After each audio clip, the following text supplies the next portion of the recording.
You're sitting on the edge of the bed, still in yesterday's clothes, staring at a dark screen. The room feels heavy. You remember the exact moment it slipped. Not a slammed door, just a slow exhale. Two people sharing a couch who suddenly felt miles apart. Why does this keep happening? Did I push too hard? Am I really supposed to just let them go? Is this just what love feels like when it fades? You don't lose someone by caring too much. You lose them by refusing to let the space between you breathe. The connection didn't break because your affection ran dry. It fractured because your pursuit became a constant signal that neither of you felt safe enough to rest. You're not failing. You're just exhausted from carrying a weight meant for two.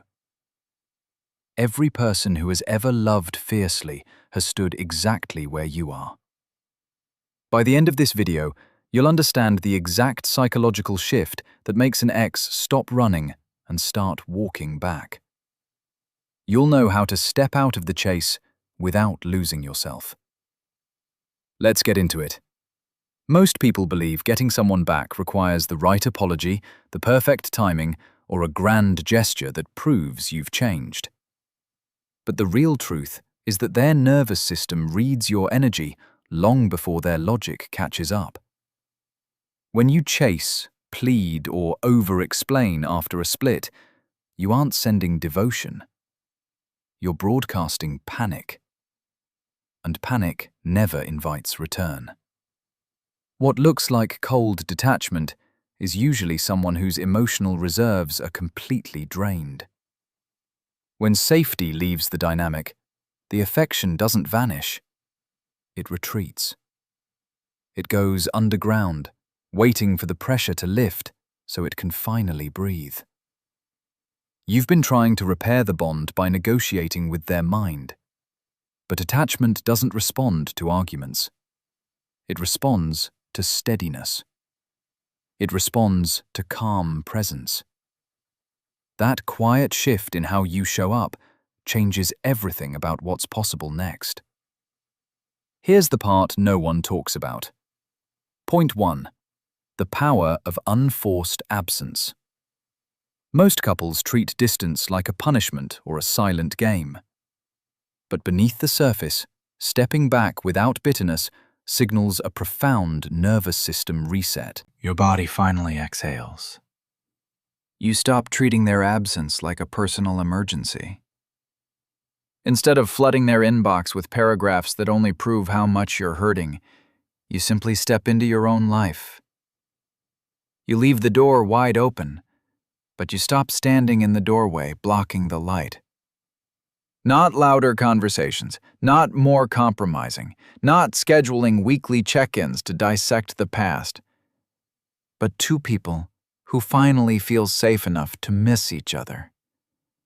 And when you do that, the walls between you start to come down without either of you having to say a word.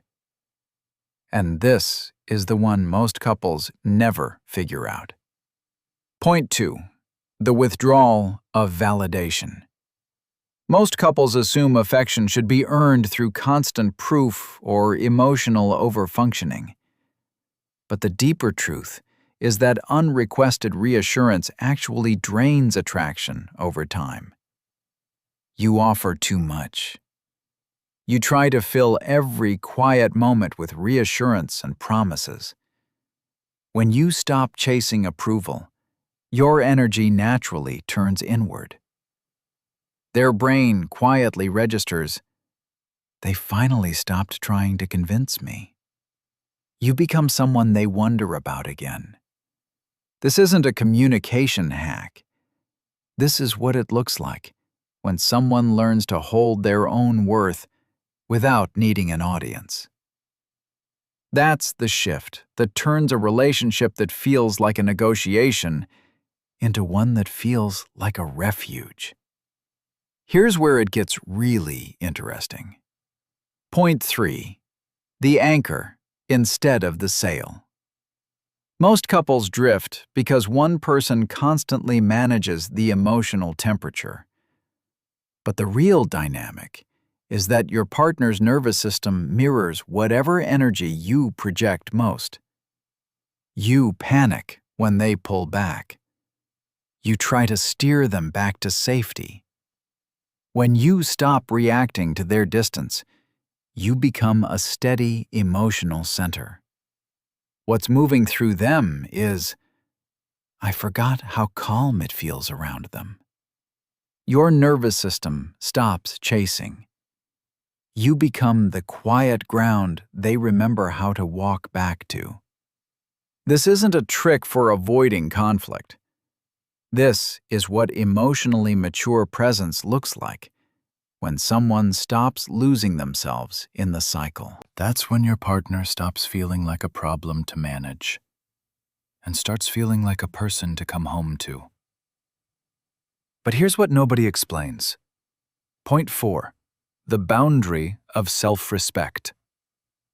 Most couples confuse tolerance with loyalty and keep lowering their standards to keep someone close. But underneath that pattern lies a simple attachment truth. Love cannot survive where self-abandonment lives. You keep bending. You shrink yourself to fit whatever space they'll allow. When you finally draw a line, you reclaim your own center. You stop waiting by the phone. You start living the life you promised yourself. Their internal monologue whispers, they actually chose themselves this time. This isn't about playing games. It's about refusing to negotiate your worth for temporary proximity. And when you do that, the unspoken longing they've been ignoring finally has room to surface. And here's what changes everything. Point 5. The return to wholeness. Most couples spend their entire relationship trying to complete each other instead of connecting with each other. But the real shift happens when you realize that your wholeness was never broken by the split. You were just waiting. You stop looking at them as the missing piece. You remember who you were before the longing. You start turning toward your own life. Your presence becomes full instead of hungry. What's moving through them is, they don't need me to survive anymore. They just want me to stay. This isn't a behavioral technique. This is just what two grounded adults naturally do when they've outgrown the anxious avoidant cycle. That's the shift that turns a connection that feels like work into one that feels like breathing. When you internalize this, you stop reacting and start responding. You stop trying to control the outcome and start trusting the process. Your partner will feel the difference long before you've ever said a word. These aren't steps for a better relationship. They're the beginning of becoming the kind of partner you always wanted someone to be for you. Love isn't what you fall into by accident. It's what you build, on purpose, every single day you choose to show up as yourself.